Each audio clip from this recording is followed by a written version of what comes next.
என்னை பார்த்து, என் சமுதாயத்தை பார்த்து இஸ்லாமிய மக்கள் எவ்வளவு பாதிக்கப்பட்டிருப்பாங்க. என் உணர்வை பேசுறேன், என் உணர்வை பேசுறேன். அண்ணன் தமீம் அன்சாரியும் பேராசிரியர் ஜவஹர்லால் அவர்களும் இது இல்லாத மாதிரி பேசுறாங்க. தமிழ்நாடு முஸ்லீம் லீக் பேரே பதியப்பட்டிருக்கு. எவ்வளவு வருத்தப்படுறேன். வேதனை சொல்றதுக்கு கஷ்டம் இல்லையா? மாண்புமிகும் பேரவைத் தலைவர் அவர்களே, வரலாற்று சிறப்புமிக்க இந்த அவையில் பேச வாய்ப்பளித்த, நான் இந்த அவையில் பேசுவேனா, எனக்கு வாய்ப்பு கிடைக்குமா, நான் சட்டமன்றத்துக்கு போவேனா என்ற கனவிலே வாழ்ந்து கொண்டிருந்த தருணத்திலே என் கிராண்ட்ஃபாதர் அரசியலில் இருந்தாலும், VM மொய்தீன், VM யூசுப் போன்றவர்களெல்லாம் முஸ்லீம் லீக்கில் பயணித்தாலும் 1997 தமுக என்ற இயக்கத்தில் என்னை இணைத்துக் கொண்டு சமூக பணியாற்றி இந்த சமூகத்துக்கும் இந்த தமிழ் மக்களுக்கும் இந்த தமிழ் மண்ணுக்கும் நல்லதை செய்ய வேண்டும் என்று நீண்ட நாளாக ஓடிக்கொண்டிருந்த என்னை எல்லோரும் பார்த்து சொல்வார்கள், உனக்கு எம்எல்ஏ வாய்ப்பு கிடைக்குமா, எம்எல்ஏ அவரு சாதாரணமா, எம்எல்ஏ ஆனா 10 கோடி 15 கோடி தேவைப்படும். நம்ம எலெக்ஷன் நடக்கும் போது பார்க்கலையா, தேர்தல் கமிஷன் எவ்வளவு வழக்கு தொடருது இல்ல, கொலுசு கொடுக்கறாங்க, பயாஸ்கோப் படத்தை காட்டுறாங்க, விளக்கு கொடுக்கறாங்க, பணத்தை கொடுக்கறாங்க, இவ்வளவும் கொடுத்துதான் இந்த தேர்தல் நடக்குது. ஆனா ஒண்ணுமே இல்லாம நீ ஏழையா இருக்கிற, முகவரி இல்லாம இருக்கிற, நாட்டுக்கு நல்லது செய்யணும்னு நினைக்கிற, உனக்கு வாய்ப்பு கிடைக்குமா என்று எண்ணிக்கொண்டிருந்த நிலையில இந்த ஏழைக்கும் இந்த சாமானியனுக்கும் இந்த நாட்டிலே பணம் தேவையில்லை, ஜாதி தேவையில்லை, மதம் தேவையில்லை. எங்கள் தலைவர் வெற்றி தளபதி முகம் இருந்தால் போதும். தமிழ்நாட்டிலே ஒரு சாமானியனும் சட்டமன்ற உறுப்பினராகி இந்த மக்களுக்காக பேச முடியும் என்று வாய்ப்பளித்த எங்கள் வெற்றி தளபதி அவர்களுக்கு கோடான கோடி நன்றியை தெரிவித்துக் கொள்கின்றேன். மாண்புமிகு பேரவைத் தலைவர் அவர்களே, நான் தமிழக வெற்றி கழகத்தில் தொடர்ச்சியாக ஒரு 2.5 வருஷ ஆட்சி பாத்தீங்கன்னா டிவி விவாதத்தில் கலந்து பேசிட்டு வருவேன். கண்டிப்பாக தமிழக வெற்றி கழகம் ஆட்சியை பிடிக்கும் என்று. எனக்கு எதிராக வந்து பேசுறவங்க அதான் என்னன்னு கேட்டீங்கன்னா, வாய்க்கு வாடகைக்கு வாங்கிட்டு வரவங்க, வாயிலேயே வடை சுடுறவங்க, நீங்க என்ன ஜெயிக்கவா போறீங்க? 2 விழுக்காடு வாங்குவீங்க, 3 விழுக்காடு வாங்குவீங்க, 4 விழுக்காடு வாங்குவீங்க அப்படின்னு கேலியும் கிண்டலும் நையாண்டியும் செய்தார்கள். என்னோட காரெல்லாம் அடிச்சாங்க. என்னை பாத்தீங்கன்னா என்னோட மத ரீதியாகவே நீங்க ஒரு விவாதத்தில் நடந்திருக்கு, நான் கம்ப்ளைண்டே கொடுத்திருக்கேன். என் தொப்பியை கேவலப்படுத்தி பேசினார்கள் இந்த நாட்டிலே. யாரு? வாடகைக்கு வாய் வாங்கிட்டு வரவங்க. அப்ப எங்களோட அரசியல் ஆசான் மரியாதைக்குரிய பொதுச் செயலாளர் நான் வருவேன், இந்த மாதிரி நடக்குது, நீங்க ஒன்னும் கவலைப்படாதீங்க, தமிழக வெற்றி கழகம் ஆட்சி தமிழ்நாட்டில் மலரும், நீங்க தைரியமா இருங்க என்று எங்களுக்கு தைரியத்தை ஊட்டியவர் எங்கள் கழகத்தின் பொதுச் செயலாளர் மாண்புமிகு அமைச்சர் என் ஆனந்த் அவர்கள் என்பதை இந்த இடத்துல நான் சொல்ல கடமைப்பட்டிருக்கின்றேன். விவாதத்தில் எங்களை போய் அவர்கள் இதெல்லாம் நடத்துது, இப்படிலாம் பேசுறாங்க, என்னால டிவிலே போய் உட்கார முடியல, என்னை நக்கலும் ஏடாசினி பண்றாங்கன்னு சொல்லும் போது எங்களுக்கு உறுதுணையாக எங்கள் செய்தித்துறை மந்திரி, கல்வித்துறை மந்திரி, மாண்புமிகும் எங்கள் அண்ணன் அமைச்சர் ராஜ்மோகன் அவர்கள் எங்களுக்கு உடன் இருந்து அந்த டைம்ல நாங்க வேதனைப்பட்ட விஷயத்தை வந்து சால்வ் பண்ணி கொடுக்கக்கூடிய நிகழ்வை பண்ணார். இதெல்லாம் நடந்தது. முதலமைச்சருக்காக பல விஷயங்களை கொண்டு வந்தேன். இங்க முதலமைச்சரை புகழ வேணான்னு சொல்லி கல்வித்துறை மந்திரி வந்து பக்கத்துல உட்கார்ந்து சொல்லிட்டு போயிட்டார். புகழச்சியை விழுவ மாட்டாங்க, என்ன நேரம் இருக்கு, நேரத்தை நீங்க வந்து சீக்கிரம் பயன்படுத்தி முடிங்கன்னு சொல்லி. அதனால இந்த அவையில இருக்கக்கூடிய ஆளுங்கட்சி எதிர்கட்சி என்று பாகுபாடு பாராமல் நீதிக்கும் நேர்மைக்கும், என் குழந்தை வீட்டுக்கு போனாலே இப்ப எப்படி கூப்பிடுதுன்னா, மாண்புமிகு மதார் பதுருதீன் அவர்களே உட்காருங்க, அந்த மாதிரி நடுநிலையாக அவையை நடத்தி வரும் மாண்புமிகு பேரவைத் தலைவர், எங்க அன்புக்கும் பாசத்துக்கும் கூடிய பேரவைத் தலைவருக்கு என் மனமார்ந்த வணக்கத்தை தெரிவித்துக் கொள்கின்றேன். மாண்புமிகு பேரவை துணைத் தலைவர் அவர்களுக்கும், தலைமை அரசு கொறடா மற்றும் அவை முன்னவர் அவர்களுக்கும், மாண்புமிகு எதிர்க்கட்சி தலைவர், மாண்புமிகு முன்னாள் முதலமைச்சர், மாண்புமிகு சட்டமன்ற உறுப்பினர், மதிப்புக்கும் மரியாதைக்குரிய தலைமை செயலாளர் உட்பட அனைத்து அரசு அலுவலர்கள், பத்திரிகையாளர் நண்பர்கள் உள்ளிட்ட அனைவருக்கும் என் முதல் கண் வணக்கத்தை தெரிவித்துக் கொள்கின்றேன். மாண்பை பொருந்திய தமிழக சட்டமன்ற மதுரை மத்திய தொகுதி மக்கள் பிரதிநிதியாக நின்று இந்த தருணம் என் வாழ்வில் மிகப்பெரிய பாக்கியமாகவும் பொறுப்பாகவும் கருதுகின்றேன். என்னை பெருவாரியான வாக்கு வித்தியாசத்திலே வெற்றி பெற செய்து இந்த சட்டமன்றத்தில் அனுப்பி வைத்த மதுரை மத்திய தொகுதி மதுரை மக்களுக்கு இந்த நேரத்திலே என் இதயபூர்வமான நன்றியை தெரிவித்துக் கொள்கிறேன். என் வெற்றிக்காக உழைத்த தமிழக வெற்றி கழகத்தின் நிர்வாகிகள் முதல் கடைக்கோடி தொண்டர்கள் வரை அனைவருக்கும் என் கோடான கோடி நன்றியை தருணத்தில் தெரிவித்துக் கொள்கின்றேன். மாண்புமிகு பேரவைத் தலைவர் அவர்களே, இன்றைய தினம் நடைபெறும் மானிய கோரிக்கை மீதான விவாதத்தில் கலந்து கொண்டு உரையாற்றிய எனக்கு வாய்ப்பளித்த மாண்புமிகு தமிழ்நாட்டோட முதலமைச்சர் எங்கள் வெற்றி தளபதி அவர்களுக்கு கோடான கோடி நன்றியை தெரிவித்துக் கொள்கின்றேன். மாண்புமிகு பேரவைத் தலைவர் அவர்களே, சட்டமன்றத்திலே முதல் முறையாக 2 வருஷம் தமிழக வெற்றி கழகத்தை ஆரம்பிச்சு தமிழக வரலாற்றிலே 2 வருஷத்துல முதலமைச்சராக ஆட்சியை பிடிச்சு சட்டமன்றத்தில் முத்திரப்படுத்த ஒரே தலைவர் எங்களோட வெற்றி தலைவர் என்பதை இந்த இடத்தில் நான் பதிவு செய்ய கடமைப்பட்டிருக்கின்றேன். 1,72 லட்சம் வாக்கு வித்தியாசத்தை பெற்று பிளாக் பெஸ்டரை பெற்று திராவிட கட்சிகளை திகைத்த வைத்து தமிழக அரசியல் வரலாற்றிலே மிகப்பெரிய சாதனை வெற்றி படுத்த ஒரே தலைவர் எங்கள் வெற்றி தலைவர் தமிழ்நாட்டோட முதலமைச்சர் என்பதை நான் தெரிவித்துக் கொள்ள கடமைப்பட்டிருக்கின்றேன். மக்கள் சேவை மௌன புரட்சி மூலம் ஆற்றி வரும் மாண்புமிகு புரட்சி தலைவர் வெற்றி தலைவர் எங்கள் அண்ணன் பாசமிகும் புல்லட் ட்ரெயின் வேகத்திலே தமிழக ஆட்சியை தமிழ்நாட்டிலே சிறப்பாக நடத்தி வருகிறார். ஊழல் ஒழிப்பதற்கு புதிய அரசை தொடர்வதற்கு உறுதுணையாக நடவடிக்கைகளை எடுப்பதற்கு வருகின்றார். சென்னை உயர்நீதிமன்றம், மதுரை கிளை நீதிமன்றம் பாராட்டி சமீபத்திலே மாண்புமிகு முதல்வர்களுக்கு பாராட்டு தந்தது. அது மட்டுமில்லாமல் கடந்த 5 ஆண்டு கால நடந்த முறையில் நிதி நிர்வாகம் முந்தைய ஆட்சியாளர்கள் குருவி தலையில் பணங்காய் வைத்தது போல மொத்தத்தில் 10 லட்சம் கோடி கடனை தமிழக அரசின் மீது தமிழக மக்கள் மீது சுமத்திவிட்டு சென்று விட்டார்கள். அதற்குரிய பலனை தற்போது அவர்கள் அனுபவித்து எதிர்வரிசையில் அமர்ந்து கொண்டிருக்கின்றார்கள். அரசு கஜானாவை காலியாக்கி இருக்கின்றது. இந்த சூழலில் தமிழ்நாட்டில் முன்னேற்றுவதற்காக மகளிருக்காக மாண்புமிகு முதலமைச்சர் எங்கள் வெற்றி தளபதி அவர்கள் பல முன்னேற்ற திட்டங்களை அறிவித்து வருகின்றார். அதற்காக நான் என் முதல் கண் நன்றியை தெரிவித்துக் கொள்கின்றேன். நிதிநிலை அறிக்கை, காவேரி வைகுண்டாறு நிதி இணைப்பு திட்டத்தை, வைகை கழிவுநீர் திட்டத்தை, வைகை நிதி சுற்றுலா திட்டத்தை, மதுரை புதிய அரசு சட்டக்கல்லூரி ஆகிய திட்டங்களை அறிவிப்பை செய்த மாண்புமிகு முதலமைச்சர் எங்கள் வெற்றி தளபதி அவர்களை மதுரை மாவட்ட மக்களின் சார்பாக மனமார்ந்த நன்றியை தெரிவித்துக் கொள்கின்றேன். முதலமைச்சர் அறிவிச்ச திட்டத்தில் நக்கலும் ஏடாசிரியம் பண்ணக்கூடிய திட்டம்னு கேட்டீங்கன்னா எல்லோரும் தமிழ்நாட்டில் இருக்கக்கூடிய ஏகோதிபத்த மக்கள் வரவேற்கிறாங்க. ஆனா எதிர்கட்சிக்காரங்க இது எதுக்கு கொடுக்கணும், நிதி சுமையா இருக்குன்றாங்க. தாய் மாமன் தொங்க மோதிரம் திட்டம் ஏன்னு கேட்டீங்கன்னா தாயின் காலடியில் சொர்க்கம் இருக்கின்றது நபி ஸல்லல்லாஹு அலைஹி வஸல்லம் சொல்றாங்க. தாயின் அன்பின் இறைவனின் கருணை இருக்கின்றது கிறிஸ்தவ மதம் சொல்கின்றது. தாயே தெய்வம் என்று இறைவன் மதம் சொல்கின்றது, இந்து மதம் சொல்கின்றது. இப்படிப்பட்ட சிறப்புகளை கொண்ட ஒரு பெண் ஒரு குழந்தையை பெற்றெடுப்பதற்கு பாடுகின்ற சிரமம் ஏராளம். கர்ப்ப காலத்திலே அந்த பெண் தலை சுற்றல், குமட்டல், வாந்தி என பல்வேறு உடல் உபாதைகளை சமாளித்து இறுதியில் சுயப்பிரவேசம் அடையும் போது ஒரு அழகான குழந்தையை பெற்றெடுக்கின்றாள்.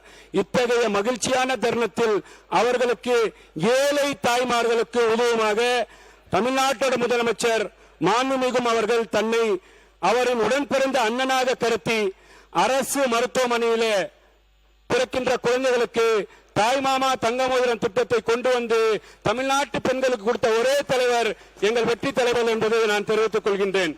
குறிப்பாக தமிழ்நாட்டின் இஸ்லாமியர்களின் பாதுகாவலன் கடந்த காலத்தில் நிறைய பேர் பேசிட்டு இருந்தாங்க.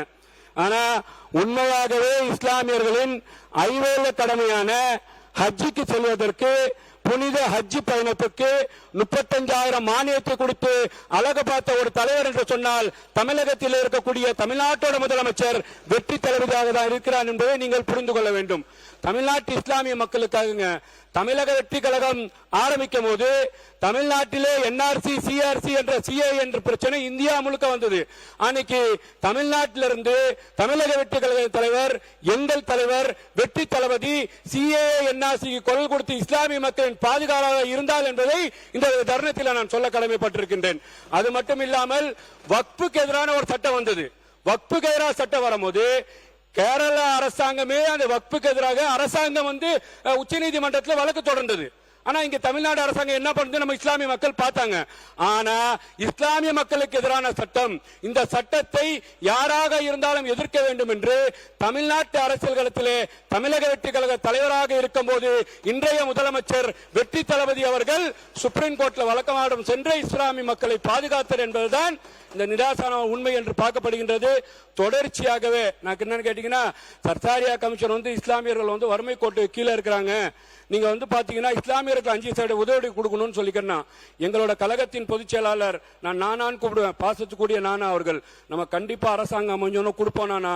ஆனா இன்னைக்கு நடக்கக்கூடிய சட்டமன்ற தொகுதியில 234 தொகுதியில 5 விழுக்காடு 13 இஸ்லாமியர்களுக்கு வாக்கு பாத்தீங்கன்னா தேர்தலை இடம் கொடுத்த ஒரு தலைவர் யார் என்று கேட்டால் இன்றைய தமிழ்நாட்டோட முதலமைச்சர் எங்கள் வெற்றி தளபதி என்பதை இந்த இடத்துல நான் சொல்ல கடமைப்பட்டிருக்கிறேன்.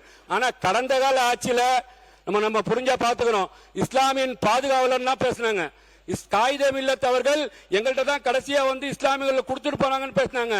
ஆனா முஸ்லிம் தீவிரவாதி என்று 5 முறை பேசினவர்கள் இந்த திமுக காரர்கள் என்பதை இந்த இடத்தில் நான் சொல்ல கடமைப்பட்டிருக்கின்றேன். முஸ்லிம் தீவிரவாதி பேசியிருக்கிறாங்க, முஸ்லிம் தீவிரவாதி பேசியிருக்கிறாங்க.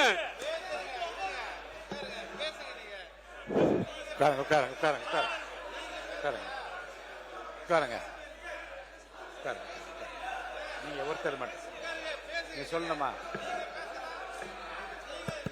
மாண்புமிகு நீங்க பேசுறீங்களா? மாண்புமிகு அமைச்சர், மாண்புமிகு பேரவைத் தலைவர் அவர்களே, அமைச்சர் பேசுங்க. என்ன சொல்லுங்க? அனுப்புறேன். சட்டமன்ற உறுப்பினர் அவருடைய குற்றச்சாட்டை தெரிவிக்கிறார். அதை முழுமையாக கேட்டு அதற்கு பின் பதில் சொல்ல வேண்டும் என்பதை தாழ்மையுடன் கேட்டுக்கொள்.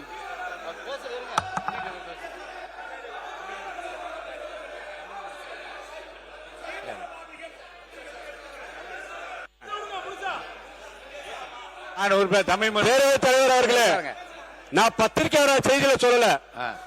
நான் பாத்தீங்கன்னா அவங்க மாதிரி பாத்தீங்கன்னா இல்ல நான் முடிச்சிடறேன் சார், நான்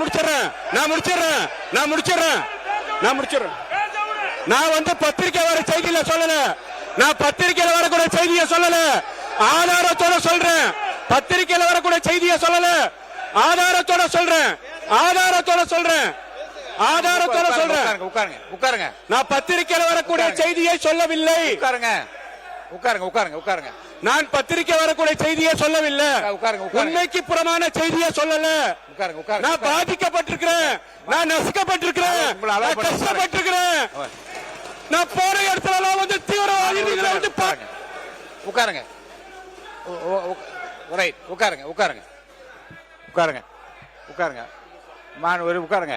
மான் உறுப்பினர் இருங்க, வேற யாரும் பேச வேண்டாம். மான் உறுப்பினர் தம்பி நான் இருங்க, அவரை ஒண்ணு நான் இருங்க. மான் உறுப்பினர் தம்பி நான் அலோவ் பண்றேன், அவரை அலோவ் பண்ணிட்டு பண்றேன், அவர் பண்ணிட்டு உங்களை பண்றேன். மான் உறுப்பினர், மாண்புமிகு பேரவைத் தலைவர் அவர்களே, மாண்புமிகு உறுப்பினர் அவர்கள் தன்னுடைய அறிமுக உரையை ஆற்றிக் கொண்டிருப்பதனால் நான் குறுக்கிடக்கூடாது என அமர்ந்திருந்தேன். சிஏஏ என்ற மக்கள் விரோத சட்டத்துக்கு எதிராக முந்தைய திராவிட மாடல் அரசில்தான் மாண்புமிகு முதல்வராக இருந்த அண்ணன் தளபதி முத்துவேல் கருணாநிதி ஸ்டாலின் அவர்கள் தலைமையில இதே பேரவையில எதிர்த்து தீர்மானம் நிறைவேற்றப்பட்டது என்பதை நான் பதிவு செய்ய கடமைப்பட்டிருக்கின்றேன். அடுத்து முஸ்லிம் தீவிரவாதிகள் என்று 5 முறை இங்கே கூறப்பட்டதாக நம்முடைய உறுப்பினர் சொன்னார். அப்படி எந்த ஒரு கருத்தும் இந்த அவையில் பதிவு செய்யப்படவில்லை. எனவே நீங்கள் அதை அவை குறிப்பிலிருந்து நீக்க வேண்டும் என்று கேட்டுக்கொள்கிறேன்.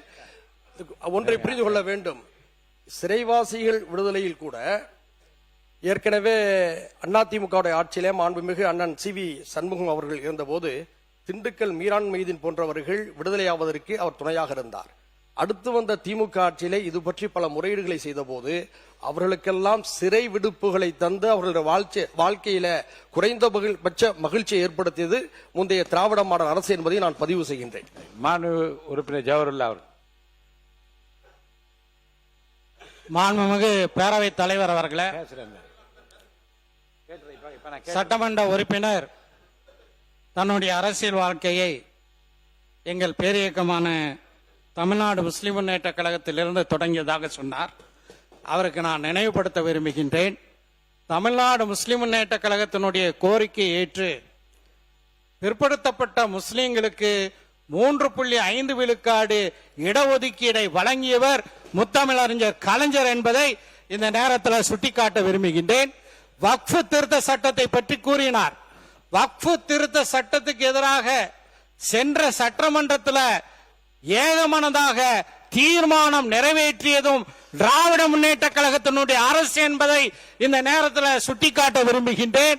அதே போல நீண்டகால சிறைவாசிகளை விடுதலை செய்ய வேண்டும் என்ற எங்கள் கோரிக்கையை ஏற்று இதே சட்டமன்றத்தில் என்னுடைய உரைக்கு பதிலளிக்கும் போது அவர்கள் விடுதலை செய்யப்படுவார்கள் என்று சொல்லி 21 நீண்டகால சிறைவாசிகளை விடுதலை செய்தது திராவிட முன்னேற்ற கழகத்தினுடைய அரசு என்பதையும் இந்த அவையிலே பதிவு செய்ய விரும்புகின்றேன். எனவே தேவையில்லாத பதிவுகளை முஸ்லிம் சமுதாயத்து கல்வியிலும் வேலை வாய்ப்பிலும் இன்று முன்னேறி இருக்கின்றது என்றால் அதற்கு காரணமாக இருந்த திராவிட முன்னேற்ற கழகத்தினுடைய தலைவரையும் அந்த கட்சியையும் கொச்சைப்படுத்துவதை நீங்கள் அனுமதிக்க கூடாது என்று கேட்டு அமர்கிறேன். கணேஷ்குமார் அவர். பேரவைத் தலைவர் அவர்களே, மாண்புமிகு உறுப்பினர் அவர் சொல்லும் போது இஸ்லாமியர்களுக்கான இடஒதுக்கீடு திமுக அரசு தான் கொடுத்தது என்று சொன்னார். உண்மைதான், நாங்கள் இல்லை என்று சொல்ல. அதற்காக எங்களுடைய நிறுவனர் மருத்துவர் ஐயா அவர்கள் இஸ்லாமியர்களுக்கும் சரி கிறிஸ்துவர்களுக்கும் சரி தனி இடஒதுக்கீடு வேண்டும் என்று அனைத்து தலைவர்களையும் அழைத்து கொண்டு போய் போராடி முன்னாள் முதல்வர் கலைஞரிடம் வச்ச கோரிக்கையின் அடிப்படையில் தான் அது செய்தது என்பதை இந்த அவையில் நான் பதிவு செய்ய விரும்புகிறேன். மாண்புமிகு சிறுபான்மை நலத்துறை அமைச்சர் அவர்கள். மாண்புமிகு பேரவைத் தலைவர் அவர்களே, இந்த 3.5% இடஒதுக்கீடை முன்னாள் முதலமைச்சர் டாக்டர் கலைஞர் அவர்கள் தந்தது நீண்ட நெடிய காலமாக இஸ்லாமிய சமுதாயத்தினுடைய மிகப்பெரிய கோரிக்கையாக இருந்தது. இந்திய யூனியன் முஸ்லிம் லீக்கினுடைய மறைந்த தலைவர் சிராஜுல் மில்லத் சந்தன தமிழறிஞர் அப்துல் சமத் அவர்கள் ஒரு மாநாட்டின் போது அன்றைய முதலமைச்சராக இருந்த மாண்புமிகு அன்றைய முதலமைச்சர் டாக்டர் கலைஞரிடத்திலே இந்த கோரிக்கையை எடுத்து வைத்தார்கள். இந்த கோரிக்கையை நிறைவு செய்து அன்றைய முதலமைச்சர் அவர்கள் சட்டமன்றத்தில் உரையாற்றும் போது கூட இந்த கோரிக்கையை நிறைவேற்றும் போது பார்ப்பதற்கு முஸ்லிம் லீக் தலைவர் அப்துல் சமத் அவர்கள் இங்கே இல்லையே என்ற ஆதங்கத்தை அவர்கள் வெளிப்படுத்தினார்கள். அதோடு மாத்திரமல்ல, இந்த 3.5% இடஒதுக்கீடு கிடைக்க காரணமாக இருந்தது கடந்த ஒரு சில மாதங்களுக்கு முன்பு சிராஜுல் மில்லத்தினுடைய நூற்றாண்டு விழாவிலே பேசிய முன்னாள் அமைச்சர் ஏவா வேலு அவர்கள் தொடர்ச்சியாக முஸ்லிம் லீக் தலைவர்கள் எங்கள் தலைவரை சந்தித்து இந்த இடஒதுக்கீடு கேட்டதன் அடிப்படையில் தான் இந்த இடஒதுக்கீடு வழங்கப்பட்டது என்பதை அந்த மாநாட்டிலும் அவர்கள் தந்தார்கள் என்பது நம்முடைய முஸ்லிம் லீக்கில் ஒட்டுமொத்த சமுதாயத்துடைய கோரிக்கை. அன்பு சகோதரர் சொன்னது போல பாட்டாளி மக்கள் கட்சி நிறுவனர் ஐயா ராமதாஸ் அவருடைய கோரிக்கை, அனைவருடைய கோரிக்கை ஏற்றுத்தான் அந்த இடஒதுக்கீடு வழங்கப்பட்டது.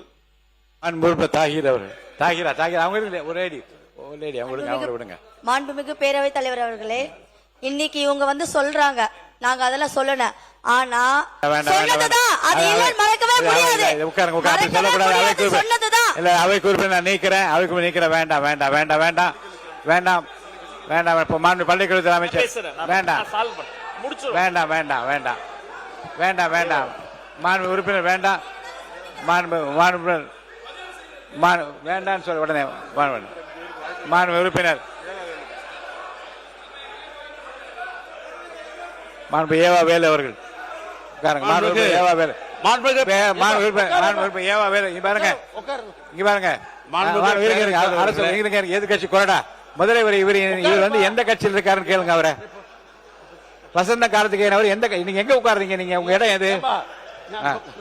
உட்கார சொல்லுங்க. நடவடிக்கை எடுப்பேன். உங்க இடத்துல போய் உட்காருங்க. இஸ்லாமியர்கள் பிரச்சனையாக அவர் முதல்ல இடத்துக்கு போக சொல்லுங்க. மாண்புமிகு பேரவைத் தலைவர்களே, இஸ்லாமிய பிரச்சனை என்பது தமிழ்நாட்டை பொறுத்தளவுக்கு ஒரு சென்சிட்டிவான பிரச்சனை. அது அனைவரும் அறிந்த ஒன்று. இது சிறுபான்மை சமுதாயம் சம்பந்தப்பட்ட ஒரு பிரச்சனை. நம்முடைய பேசுகிற மதுரை சட்டமன்ற உறுப்பினர் தங்களுடைய தலைவர்கள் இஸ்லாமியர்களுக்கு என்னென்னலாம் செய்திருக்கிறார்கள், எவ்வளவு அரணாக இருந்திருக்கா என்று அவர் பெருமைப்படுத்துவதில் எங்களுக்கு ஒன்றும் மாற்று கருத்து இல்லை. ஏன்னா அந்தந்த கட்சி தலைவர் அப்படிதான் பெருமைப்படுத்துவார்கள். அதையும் எனக்கு மாற்றம் இல்லை. ஆனால் போகிற போக்கில் அனைத்தும் முஸ்லிம்களுக்கு பாதுகாப்பாக இருந்து அவர்கள் சொன்ன வேண்டுகோளை எல்லாம் செய்த ஒரு இயக்கம் திராவிட முன்னேற்ற கழகம். அதோட மாற்று கருத்தில் அதுக்கு விட்னஸே அந்த இஸ்லாமிய தலைவர்கள் இங்கே சொல்லிட்டாங்க. பேராசிரியர் சரி, நம்முடைய அன்சாரியும் சரி, அதே போன்று நம்முடைய இவரும் சொல்லிட்டாங்க. உட்காருங்க உட்காருங்க. அப்படி இருக்கிற உட்காருங்க, நீ உட்காருங்க. இடத்துக்கு போங்க.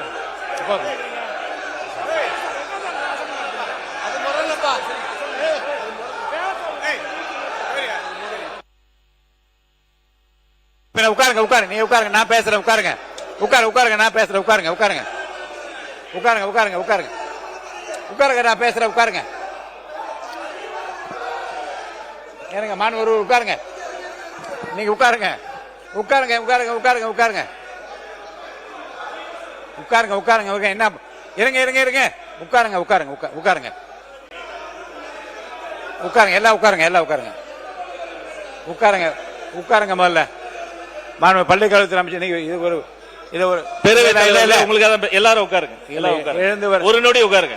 உட்காருங்க, அமைதியா இருக்கு. மாணவ பள்ளிக்கல்வித்துறை அமைச்சர் முடிங்க. இல்ல முத விஷயம், அந்த சப்ஜெக்ட் போறதுக்கு முன்னாடி ரொம்ப நாளாவே என்னன்னா, இது நாம ஏத்துக்கொள்ளவே கூடாது. அது கொரோனாலாம் யோசிக்கணும். இப்ப என்ன நடந்தது, கேமரால காட்டினாங்களா தெரியல. அவரு மாண்புமிகு சட்டமன்ற உறுப்பினர் தான் இடத்தை விட்டு வசந்தம் கார்த்திகேயன் அடிக்கிறதுக்கு பாஞ்சு வந்து ஏவா வேலைன்னா கட்டி பிடிச்சு அணை கட்டி தடுக்கிறார். மதிப்பிற்குரிய பூண்டி கலைவாணன் அண்ணன் அங்க இருந்து நடு இடத்துல வந்து அடிக்கிறதுக்கு வராரு. இந்த உருட்டல் மிரட்டல்களாம் பதிப்படக்கூடிய கட்சி தமிழக வெற்றி கழகம் அல்ல.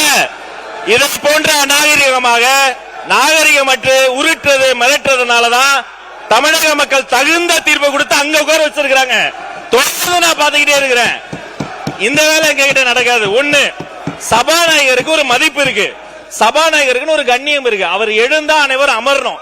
இப்பவும் இதேதான், இப்பவும் அதேதான். உட்காருங்க, உட்கார்ந்து பேசுங்க. உட்காருங்க, உட்கார்ந்து பேசுங்க. அவர் சபாநாயகர் ஒரு கண்ணியமிக்க பதவி, கொரோனா ஒரு முக்கியமான பதவி. இப்பவும் பாருங்க, எழுந்து நின்று உரிமையில பேசுவது இதெல்லாம் நாகரிகம் கிடையாது. இதெல்லாம் கத்து கொடுத்தாங்களா அவங்க தலைவர்கள்? ஒண்ணு. ரெண்டாவது, நம்முடைய சட்டமன்ற உறுப்பினர் அவருடைய முதல் அறிமுக உரை பேசுகிறாரு. இன்னும் கண்ணு கவனமா உறுப்பினர்கள் பேசும்போது தங்களுடைய கருத்துக்களுக்கு ஆதாரத்தோடு பேசணும். ஆதாரம் கேட்கலாம். 5 முறை அவர் அறிமுக உரையை குறுக்கீடு செஞ்சு 5 முறை பேசிட்டாங்க. அவர் பேசிய கருத்துக்களுக்கு இப்ப நான் பேசுனத இப்பெல்லாம் நாகரிகமா பேசாதீங்க. உட்காருங்க உட்காருங்க உட்காருங்க. அவர் பேசின கருத்துக்களுக்கு ஆதாரம் இருக்கான்னு கேட்கலாம். ஆதாரம் இருந்தா அவர் சபாநாயகர் கிட்ட கொடுக்கலாம். அதை விட்டுட்டு அதாங்க அவர் பேசின கருத்துக்கு சபாநாயகர் ஆதாரம் கேட்டு அவர் கொடுக்கட்டும். அவரை பேச அனுமதிக்க. உட்காருங்க.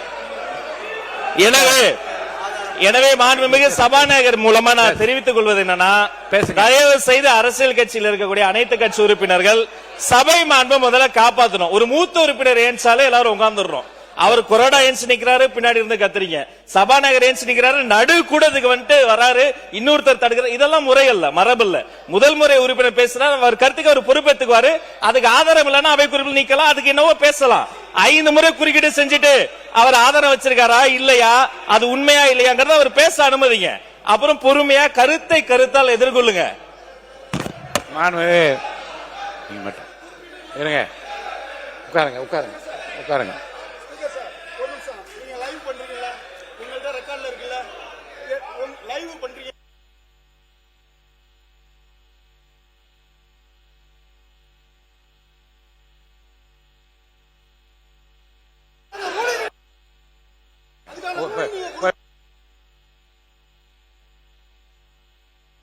உட்காருங்க. இடத்துல உட்காருங்க. இடத்துல உட்காருங்க. இடத்துல உட்காருங்க. மாண்புமிகு அவை உட்காருங்க.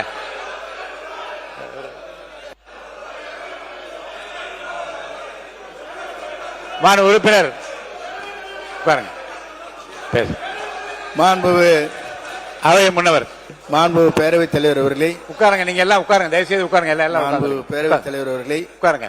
இதற்கு ஒரு முற்றுப்புள்ளி வைத்து அவை உறுப்பினர் பேசியது தவறாக இருப்பேனால் அதை நீங்கள் அவைக்குள்ள நீக்கிறேன். கண்டிப்பா உறுதியா நீக்குவேன். அவை முன்னவர் அவர்கள் அதற்கான நடவடிக்கை மேற்கொள்ளும். நீங்க பேசுறீங்களா? மாண்பு உறுப்பினர் கோவி செழியன் அவர்கள். மாண்புமிகு பேரவைத் தலைவர் அவர்களே, அவை முன்னவர் முடித்து வைத்ததற்கு பிறகும் இந்த சொற்றொடரோடு அவை அடுத்த தொடர் நடவடிக்கை போக வேண்டும் என்பதுதான் எங்களுடைய எண்ணம். அரசியல் ரீதியான பிரச்சனையாக இருந்தால் அரசியல் ரீதியாக பேசலாம், மோதிக்கொள்ளலாம், மணிக்கணக்கில் கூட பேசலாம். மாண்புமிகு கூட்ட மேடையில பேசுவது போல பேசாம முன்னாள் முதலமைச்சர் அதை தான் வலியுறுத்தி கொண்டே இருக்கிறார். ஆனால் ஒரு ஒரு ஒரு சுமூகமாக போக வேண்டிய ஒரு சமுதாய பிரச்சனையை பேசும் பொழுது, மத சம்பந்தப்பட்ட பிரச்சனையை பேசும் பொழுது பேசுபவர்களும் வார்த்தையை பார்த்து பேச வேண்டும், கேட்டுவிட்டு பதில் சொல்லுபவர்களும் வார்த்தையை பேசினால்தான் வெளியில் இருப்பவர்களுக்கு ஒரு பாதுகாப்பான நிலையை சட்டமன்றம் விரும்புகிறது என்ற பொருள். அதன் அடிப்படையில் தான் மாண்புமிகு மதுரை உறுப்பினர் பேசும் பொழுது தீவிரவாதிகள் என்று திமுக சொன்னார் என்று வார்த்தையை மட்டும் பிடிச்சுக்கிறது. பிளீஸ், அந்த வார்த்தைக்கு ஒரு ஆட்சேபனை தெரிவித்துமே தவிர அவர் பேசுவதில் நாங்கள் தலையிடவில்லை. அதன் பிறகு சகோதரி பேசினார். அவர்கள் தரப்பு அப்படி என்றால் நாங்கள் இஸ்லாம் மக்களுக்கு செய்த சலுகைகளை சொல்லுகிறோம். எனவே இரண்டும் ஒளிபரப்பாய் கொண்டிருக்கிற நேரத்தில் ஏற்பட்ட இடர்பாடை தவிர தயவு செய்து என்றைக்கும் திராவிட முன்னேற்ற கழகம் இஸ்லாம் மக்களுக்கு பாதுகாப்பாரன் என்பதை பதிவு செய்து அடுத்த கட்ட நடவடிக்கை போகுமாறு கேட்டுக்கொள்கிறேன். அவர்கள் வந்து நீங்க வந்து உங்க இடத்துல நின்று பேசுங்க.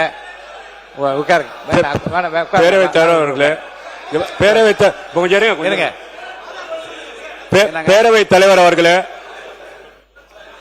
பேரவைத் தலைவர் அவர்களே, பேரவைத் தலைவர் அவர்களே,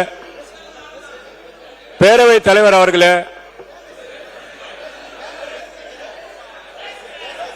பேரவைத் தலைவர் அவர்களே, நீங்க வந்து பாத்தீங்கன்னா இங்க நான் தவறா பேசியிருந்தா கேட்டுக்கோங்க.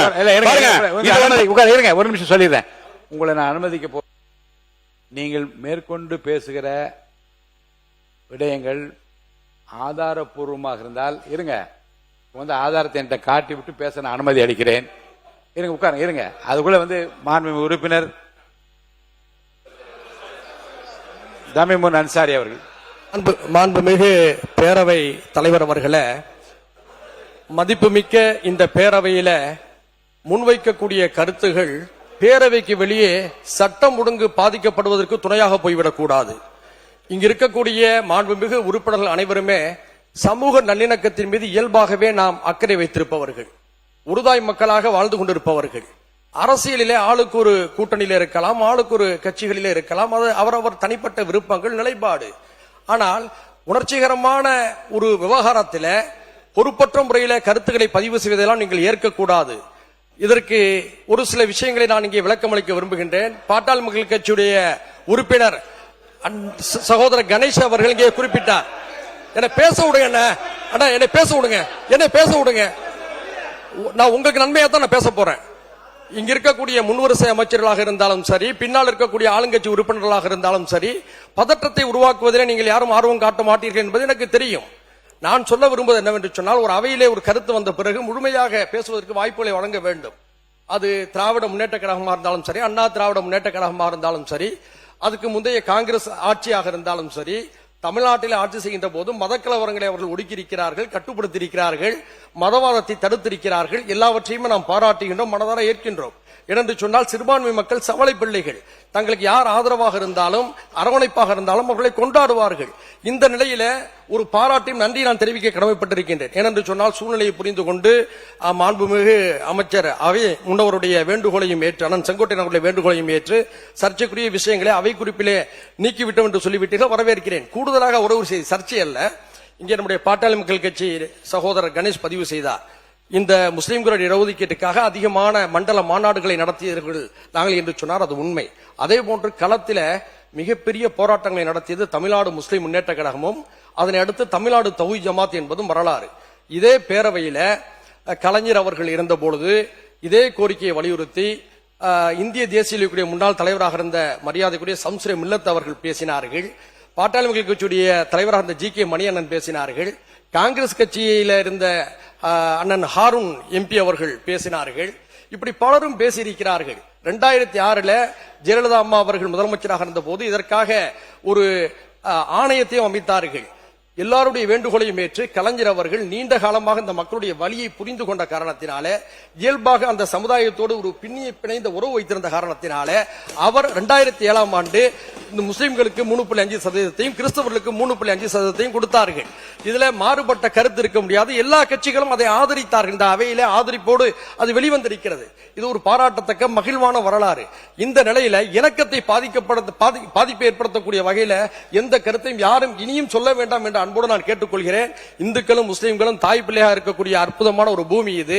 இந்த பூமியில நாம் எல்லோரும் ஆச்சரியமின்றி மகிழ்ச்சியாக வாழ வேண்டும் என்று நிலையில் இருக்கின்ற பொழுது பேதத்துக்குரிய கருத்துக்களை கூறி இணக்கத்தை பால்படுத்தக்கூடிய எந்த கருத்துக்களையும் நீங்கள் அனுமதிக்க வேண்டாம் என்று கேட்டு அமர்கிறேன். நன்றி. மாண்பு உறுப்பினர் அசார் பதுல் அவர்கள் நீங்க ஆதாரத்தை காட்டி விடுங்க. ஆதாரத்தை என்னிடம் காட்டிவிட்டீர்கள். அவையின் மாண்பு கருதி, மக்களின் நலன் கருதி அந்த ஆதாரங்கள் கொடுத்திருக்க ஆதாரம் அத்தனையும் நான் ஆய்வில் வைத்துக் கொள்கிறேன். தொடர்ந்து இது குறித்து நீங்கள் பேசாமல் மற்ற விஷயங்களுக்கு போங்க. ஆதாரம் இருக்கிறது என்பதை காட்டிவிட்டால் நான் ஆதாரத்தையும் பார்த்து விட்டேன். ஆனால் அதை மிகைப்படுத்தி அவையில வெளியிட விரும்பவில்லை. அவையில் அதை பற்றி நான் விவாதிக்க விரும்பவில்லை. ஆதாரங்களை என்னிடம் காட்டியிருக்கிறார். அவை குறிப்பிலும் இருக்கிறது. அதையெல்லாம் நான் வெளியிட விரும்பவில்லை, விவாதிக்க விரும்பவில்லை. அவையின் மாண்பு கருதி, மக்கள் நலன் கருதியும் அந்த விஷயத்தார மற்ற விஷயத்துக்கு நீங்க போங்க. பேரவைத் தலைவர் அவர்களே, பேரவை அதுக்குள்ள போல பேரவையோட மாண்பை நான் கடைபிடிக்கிறேன். அன்பார்லிமெண்ட் வேற இந்த பேரவையில பயன்படுத்தக்கூடாது. நான் வந்து ஏத்துக்கிறேன். நான் கேட்கிறேன், மானிய கோரிக்கைக்குள்ள வந்துருங்க. மானிய கோரிக்கைக்குள்ள வரேன். பாருங்க, பேரவைத் தலைவர் அவர்களே, ஒரு தவறான வார்த்தை அந்த அவையில பேசினாலே இந்த அவையில இருந்து நீக்கிறீங்க. லைவ்ல போயிருதேன்னு சொல்லி கவலைப்படுறாங்க எதிர்கட்சிக்காரங்க. என்ன லைவ்ல போயிருச்சு, ஏன் நீங்க பாத்தீங்கன்னா ஆய்வுக்கு உட்படுத்தி நீக்குங்கன்றீங்க. ஒரு வார்த்தையே தவறு. ஏன்னா இந்த நாட்டில் பாத்தீங்கன்னா மாற்றுத்திறனாளிகள் அழகான பேர் வைக்கிறோம். புரியுதா உங்களுக்கு? நீங்க பாத்தீங்கன்னா எவ்வளவோ விஷயத்துக்கு நல்ல நல்ல பேரை வைக்கக்கூடிய விஷயம் இருக்கட்டும். யார் வேணா வைக்கட்டுங்க, யார் வேணா வைக்கட்டும், பேர் வைக்கட்டும். ஆனா நான் ஒரு சமுதாயத்துல பிறந்திருக்கிறேன், ஒரு சமுதாயம் சார்ந்தவனா இருக்கிறேன். 1999 என்ன பார்த்து, என் சமுதாயத்தை பார்த்து இஸ்லாமிய மக்கள் எவ்வளவு பாதிக்கப்பட்டிருப்பாங்க. என் உணர்வை பேசுறேன், என் உணர்வை பேசுறேன். அண்ணன் தமீம் அன்சாரியும் பேராசிரியர் ஜவஹர்லால் அவர்களும் இது இல்லாத மாதிரி பேசுறாங்க. தமிழ்நாடு முஸ்லீம் லீக் பேரே பதியப்பட்டிருக்கு. எவ்வளவு வருத்தப்படுறேன், வேதனை சொல்றதுக்கு கஷ்டம் இல்லையா? மேற்கொண்டு நான் அனுமதிக்க முடியாது. இல்ல உங்க உணர்வை நான் மதிக்கிறேன். இல்ல இருங்க. இல்ல மீண்டும் இல்லைங்க, மீண்டும் 1990 நீங்க ஞாபகப்படுத்தி யாரையும் வேதனைப்படுத்த வேண்டாம், யாரையும் குற்றப்படுத்த வேண்டாம், யாரையும் காயப்படுத்த வேண்டாம். நடந்தது நல்லவையாக இருக்கட்டும், இனி நடக்க போது நல்லவையாக இருப்பதற்கு என்ற அந்த கருத்துக்களை மட்டும் மானிய கோரிக்கைகள் பேசுமாறு நான் கேட்டுக்கொள்கிறேன். உறுப்பினர் மானிய கோரிக்கை மீது பேசுங்க.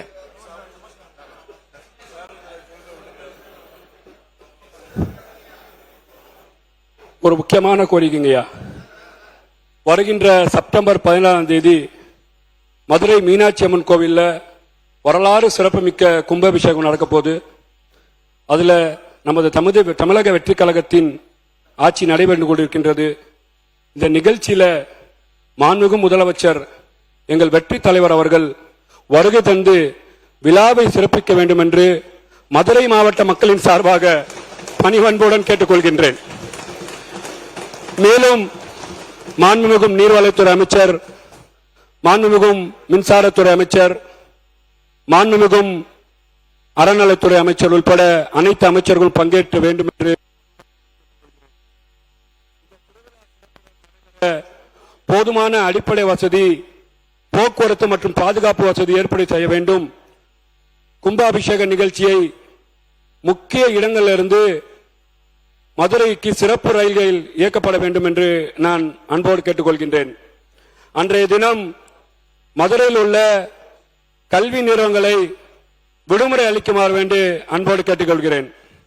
வெற்றி தளபதி அவர்கள் அரசு பதவியேற்று 100 நாட்களிலே விவசாயிகளுக்கு 6226 கோடியை பயிர்க்கடனை தள்ளுபடி செய்து சாதனை படைத்த ஒரே ஆட்சி தமிழ்நாட்டோட முதலமைச்சர் வெற்றி தளபதி ஆட்சி என்பதை இந்த இடத்தில் நான் பதிவு செய்ய கடப்பட்டிருக்கிறேன்.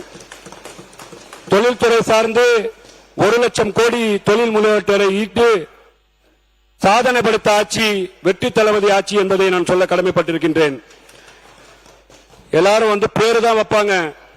நாங்க தொடர்ச்சியா ஊட்டச்சித்தமான நல்ல சோறு வைப்போன்னு 8வது வகுப்பு படிக்கும் வரை மாணவ மாணவிகளுக்கு காமராஜ் காலை உணவு திட்டத்தை தந்து அழகு பார்த்த எங்க வெற்றி தலைவர் அவர்களுக்கு நன்றி சொல்ல கடமைப்பட்டிருக்கிறேன். ஊழலை முற்றிலுமாக ஒழித்து தொடர்ச்சியாக தமிழ்நாட்டிலே ஒரு நல்லாட்சியை தந்து கொண்டிருக்கின்ற எங்கள் தமிழ்நாட்டோட முதலமைச்சரை பாராட்டுகின்றேன்.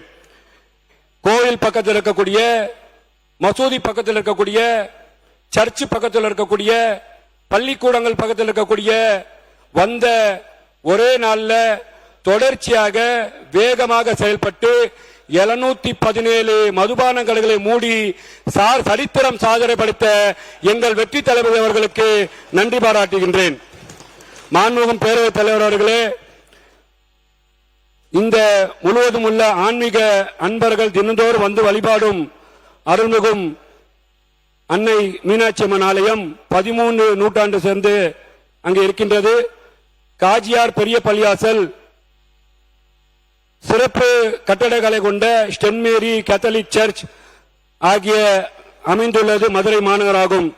தமிழர்களின் வீரத்தை பறைசாற்றும் விதமாக ஜல்லிக்கட்டு மதுரையை பெருமை சேர்க்கும் என்பதை இந்த இடத்தில் நான் கடமைப்பட்டிருக்கின்றேன். தொடர்ச்சியாகவே மதுரை சார்ந்த கோரிக்கையை நான் ஒரு கோரிக்கையை இங்க சொல்லிட்டு நான் படிச்சது மாதிரி கருதி உங்களிடம் நான் கொண்டு வந்த இந்த ஆவணத்தை கொடுத்து நீங்கள் பதிவேற்றம் செய்யுமாறு உங்கள் அன்போடு கேட்டுக்கொள்கின்றேன். மதுரை மத்திய தொகுதியில மத்திய சிறைச்சாலை மேரூருக்கு மாற்றப்பட இருக்கின்றது. 31 ஏக்கர் இடம், அதில் ஒரு அரசு ஆடவர் கலை கல்லூரி, மக்கள் நலனை கருதி ஹைடெக் திருமண மண்டபம் உள்ளிட்ட உள்விளையாட்டு வெளிவிளையாட்டு அரங்கம், 1000 சுற்றுலா பயணிகள் மற்றும் பக்தர்கள் தங்கும் விடுதி, யாத்ரா நிவாஸ், நவீன பூங்கா போன்ற அரசு ஏற்பாடு செய்யும் தருமாறு மாண்புமிகும் தமிழ்நாட்டோட முதலமைச்சர் அவர்களை பணியோடு கேட்டுக்கொள்கின்றேன். தொடர்ச்சியாக மதுரையில் நாங்க தொடர் கஷ்டப்படுற ஒரு விஷயம் என்னன்னு கேட்டீங்கன்னா பாதாள சாக்கடை. பாதாள சாக்கடைனால நாங்க மட்டும் இல்ல, என் பக்கத்தில் இருக்க தொகுதி எங்க அண்ணன் கல்லன் அண்ணன், எங்க தங்கப்பாண்டி மாமா, கார்த்திகன் மாமா, எங்க கோபிச்சன் அண்ணன் பாதாள சாக்கடைனால ரொம்ப கஷ்டப்படுறோம், சிரமப்படுறோம். இன்னைக்கு பாதாள சாக்கடை இன்னைக்கு காலையில எடுத்து விட்டா திருப்பி நாளைக்கு தண்ணி பொங்கிட்டு வந்துருது. மதுரை சுற்றுலா தலமாக பார்க்கப்படுது, கோவில் பூமியாக பார்க்கப்படுது.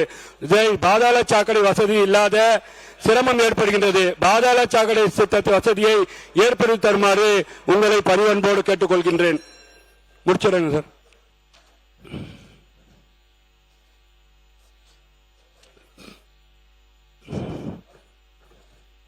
எல்லா பக்கமும் அப்படியே திருப்பிட்டேன் நேரத்தை கருதி. மாண்புமிகு பேரவைத் தலைவர் அவர்களே, கர்ம வீரர் காமராஜ் அவர்கள் ஆட்சிக்கு பின் 51 காலம் ஆயிப்போச்சு. தமிழ்நாட்டில் நம்ம ஆட்சி பொறுப்பேற்று 3 மாசம் 3.5 மாசம் தான் ஆகுது. ஆனா மக்கள் பேசுறது, நான் ஒரு பேருந்துல போக கூட பேசிட்டாங்க, என்னங்க 3 மாசத்துல இவங்க என்ன செய்ய முடியும்னு. ஆனா தமிழ்நாட்டில் கடந்த காலத்துல காவேரி காய்ந்து போனது எந்த ஆட்சினால, கச்சத்தீவு கைவிட்டு போனதுனால எந்த ஆட்சினால, முல்லை பெரியார் முடங்கி போனது எந்த ஆட்சினால, பாலாறு பாலாகி போனது எந்த ஆட்சினால, ஈழத்தமிழர்கள் பலர் இரையாகி போனது எந்த ஆட்சியில, ஊழல் உற்றுக்கண்ணா பெருகி போனது எந்த ஆட்சியில, கனிம வளம் காணாம போனது எந்த ஆட்சியில, கார் ரேஸ்னு காதுல பூ சுத்தி கஜானாவை காலி செஞ்சது எந்த ஆட்சியில, குடிமக்களை குடிமகனாக மாற்றியது எந்த ஆட்சியில, பட்டினியாக இருந்த பாட்டாளிகளை கிட்னியை திருடினது எந்த ஆட்சியில, பாட்டலுக்கு 10 ரூபான்னு ஊழல் கலாச்சாரம் பரவியது எந்த ஆட்சியில, பார்ட்டி பண்டுன்னு பட்டையை கிளப்பினது எந்த ஆட்சியில, போதையால் தமிழக இளைஞர் தள்ளாடியது எந்த ஆட்சியில, 30,000 கோடி ஊழல்னு முணுமுணுத்த முன்னாள் அமைச்சர் எந்த ஆட்சிய.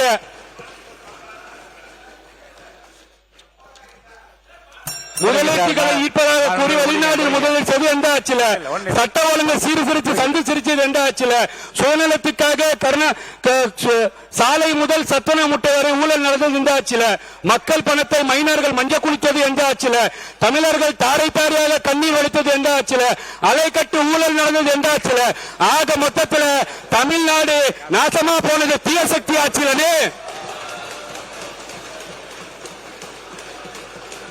பாருங்க, எந்த ஆட்சியில் தான் அவர் கேட்கிறாரு. விடுங்க, உட்காருங்க உட்காருங்க உட்காருங்க, பேசுங்க, முடிங்க.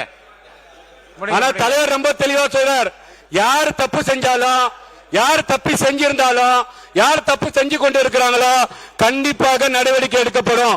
மாண்புமிகு பேரவைத் தலைவர் அவர்களே, கண்ணுக்கு மையழகு, கவிதைக்கு தமிழ் அழகு, தமிழ்நாட்டுக்கு தாவேக அழகு, தமிழருக்கு எங்கள் தங்க தளபதி அழகு, தீய சக்திக்கு தீகார் சிலை அழகு அழகுன்னு சொல்லி